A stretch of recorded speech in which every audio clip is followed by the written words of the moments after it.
No lo bajes los golpes, okay? Touch him up, guys. Remember, guys, I'm fair, but I'm firm. Touch him up. Salud has had a lot of success against tough Mexican fighters. A record of something like 30-1, including a victory over Gute Espadas, who now holds one of the featherweight titles. But he's never faced anyone quite like Barrera. But his biggest problem has always been with fighters who move a lot. And in Salud, he has a fighter that's not going to be moving that much. Barrera starts things off with a left-right combination. Salud with a little left hook. I mentioned in the pre-fight build-up that Salud has a tendency to both hit and get hit. The same is true of Barrera, who has never been an elusive target, as he showed in the Morales fight. But one of those guys who keeps coming relentlessly and punishes you with body punching. You notice how Salud is moving to the right. He feels that Barrera's left hand is the only weapon, real weapon that he has. I think Salud is going to try to take advantage of Barrera when he throws his left hooks, as he seems to be fully aware of the fact that Barrera's attack is primarily around hooks, and he's going to try to probably counter when Barrera's throwing a left hook, try to counter it with his own left hook at the same time. Emmanuel explained this because any viewer can see it. Marco Antonio Barrera consistently telegraphs his left hook. He dips the shoulder, hesitates a moment, then fires the punch. But he lands it a lot. Why? That's just a habit he's into, and I don't think at this point in time is where he can correct it. Now, that was a big change-up right there with the right hand between the gloves. I think Barrera is showing too much power for Salud early here. He's showing a tremendous amount of power. This is and he's landed about 4 stiff right hands, straight right hands, which is something we've seen him rarely do. That's correct. Normally his right hands are as a hook as well as his left hand. This is the first fight that I've saw him go straight right hands. And a straight right hand would be a useful weapon against Prince Nassim Hamed. Very useful, and he's punching very well. This is a sharp-looking first round for Barrera, who seems to have rocked Salud back on his heels with his early display of punching power to both the body and the head. There was a straight right to the body on that occasion. And what's important is the fact that in probably his last 4 fights, outside of the fight with Morales, he has not been that impressive. And this is a very good fight for him. Well, Barrera said, as Larry pointed out in the closer look, he wants to deliver a great performance tonight. And certainly Salud expected to be more in the fight than is the case now as we come down to the closing seconds of round 1. It's just been a case of Barrera firing powerfully through Salud's guard and doing damage. And seemingly the only counter that Salud has to offer is to try to counter with a left hook when Barrera throws his left hook. But other than that, Barrera's walking him down right now. 10 seconds to go in round number 1. A power punching display by Marco Antonio Barrera. Now Salud gets in his own left hook to the body. And left to the head to send a nice message as the round ends. And as we go to Barrera's corner, where they speak Spanish, or indeed in Salud's corner, if Abel Sanchez speaks Spanish there, our interpreter is Ray Torres. Okay, make sure your long arms, you move around. We study that. You make a little step and then you hit him. He's looking at, he's watching you, but you gotta be first. You gotta move around. Make sure you do that step. Come on, let's put some water on the front.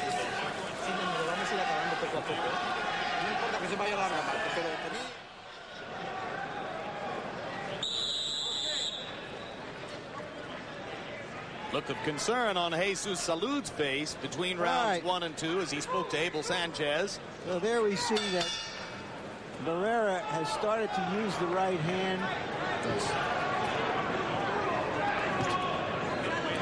Well, I think Salud was prepared for a different fighter that he's fighting tonight. Barrera was expected to be basically a slow fighter, primarily just throwing looping left hooks, but he's fighting with so much more speed, intensity, and he's brought new weapons into the ring tonight. He's using a left jab, which he has not used that much in the past, in addition to a very good straight right hand. So Salud, who thought he was completely ready for this and poised on the verge of a big upset, appears to be in a position where he's going to have to step up his game a little bit to stay with Barrera in round one.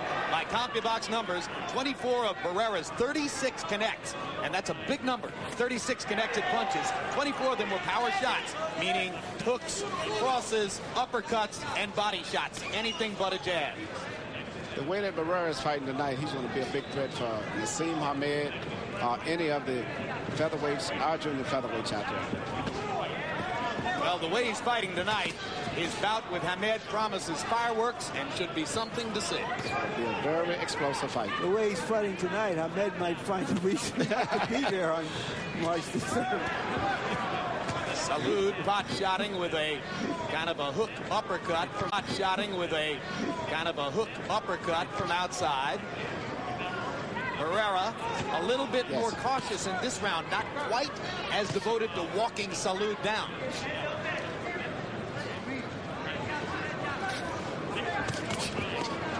You may remember that in his rematch with Jones, that Barrera tried to outbox Jones.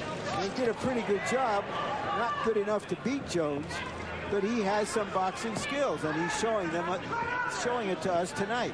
He's showing his boxing skills, and also he's showing a different variety of movements, upper body movements, all around. He's a much different fighter than I saw the last couple of fights. Barrera sticking with boxing in this round, staying outside and jabbing Salud. There's a right hand straight down the pipe. And another.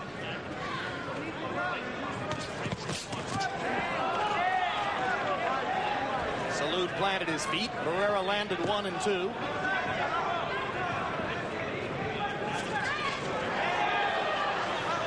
Barrera's shooting a good variety of punches, and he's not shooting them all from the same angle. He shoots a straight punch, then he comes back with an uppercut if you go underneath the punch.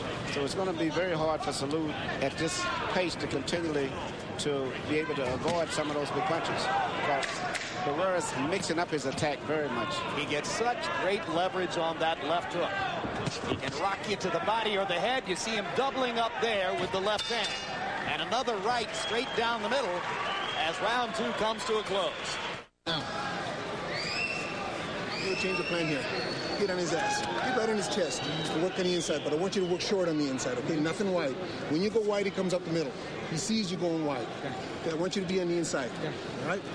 Be shorter with your punches. Right now you're going long, okay? You're lunging too much, okay? You're lunging a lot. Perfecto. Everything is perfect. You're doing well. When he gets this careless, you come in. Arriba las manos. Arriba. Sigue trabajándose el acetato, pero combinado. Combínelos. Emmanuel Abel Sanchez, the trainer for Salud, is trying to change up right now. Well, sounds like the right thing to do. I think he has no choice, because if the fight continues to go in this pattern, Barrera is definitely going to win the fight. Very possibly by knockout.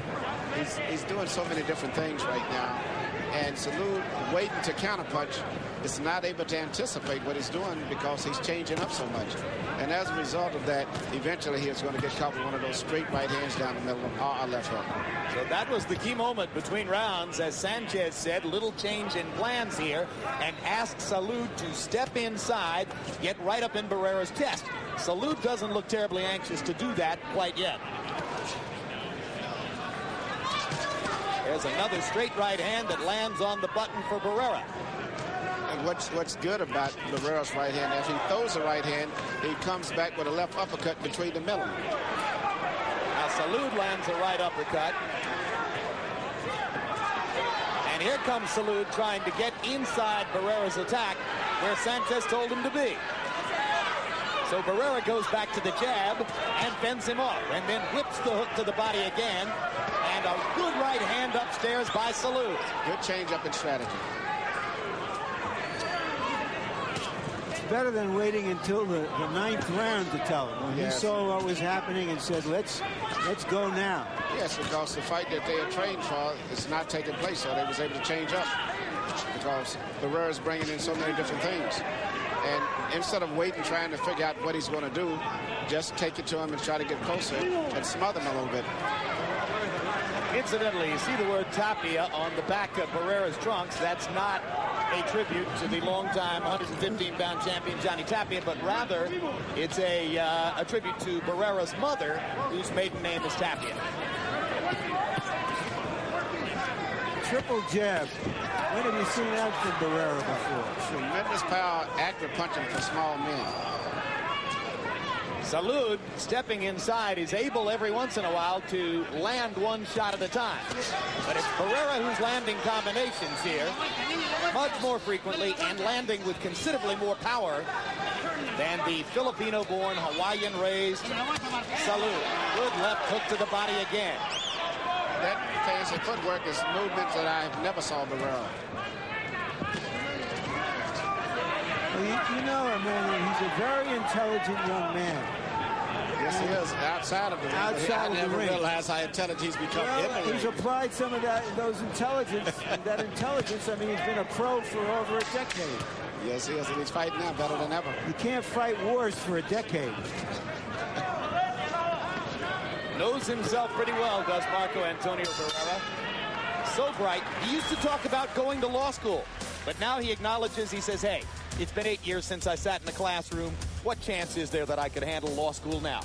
And still to come tonight, Bernard the Executioner Hopkins, whom you see warming up in his dressing room for an important showcase for him. He wants to put on a big show here tonight, then go over to the